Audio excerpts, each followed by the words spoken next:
હાલો મિત્રો, આજે આપણે બ્લોમિંગ જેલ આર્ટ કરવા જઈ રહ્યા છીએ। એના માટે મેં પહેલાં બેઝ કોટ લગાવી લીધો છે। બેઝ કોટને સારી રીતે લગાવીને મેં એને 60 સેકન્ડ માટે ક્યોર કરી લીધો છે।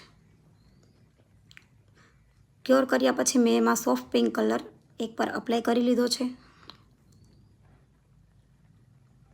હવે હું એમાં બીજી વખત સોફ્ટ પિંક કલર એપ્લાય કરીશ। અને તમને મારા આવા જ વિડીયો જોવા માટે મને સબસ્ક્રાઈબ કરજો અને જો મારા વિડીયો ગમતા હોય તો લાઈક અને શેર કરજો। હવે મેં તેને 60 સેકન્ડ માટે ક્યોર કરીને એમાં સિલ્વર કલરની ગ્લિટરવાળી લાઈન ડ્રો કરી છે। લાઈનને બહુ સારી રીતે પરફેક્ટ ડ્રો કરવાની છે જેથી કરીને આપણું આર્ટ સારું દેખાય।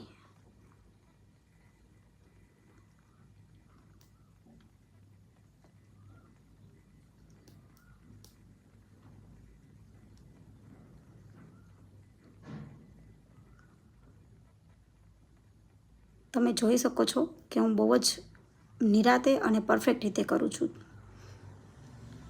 લાઇન્સ ડ્રો કર્યા પછી એને પણ મેં 60 સેકન્ડ માટે ક્યોર કરી અને પછી હવે હું એમાં બ્લોમિંગ જેલ લગાવવા જઈ રહી છું।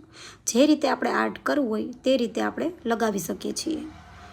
મેં હાફ નેલ્સમાં લગાવ્યું છે અને હવે હું એમાં બ્લેક કલરના ડોટ્સ મૂકીશ। તમે જોઈ શકો છો કે હું મૂકું છું। આપણે તમારી રીતે તમારે જે રીતે આર્ટ કરવો હોય તે રીતે તમે કરી શકો છો। સારી રીતે ડોટ્સ મૂકીને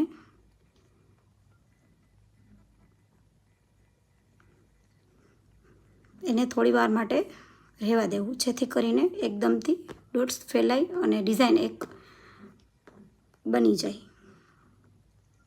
જોઈ શકો છો પછી મેં એની બાજુમાં બ્લેક કલરની લાઈન ડ્રો કરી હતી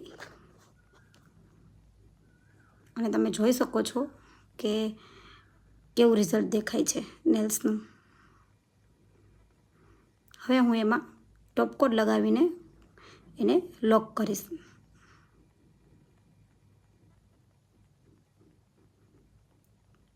લોક કર્યા પછી હું એને 60 સેકન્ડ માટે ક્યોર કરી લઈશ।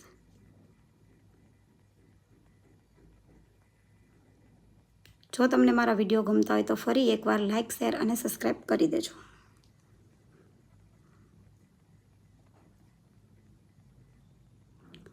તમે જોઈ શકો છો ફાઇનલ લુક કેવું દેખાય છે।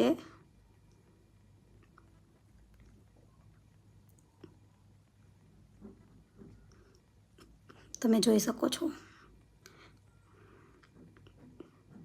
Thank you.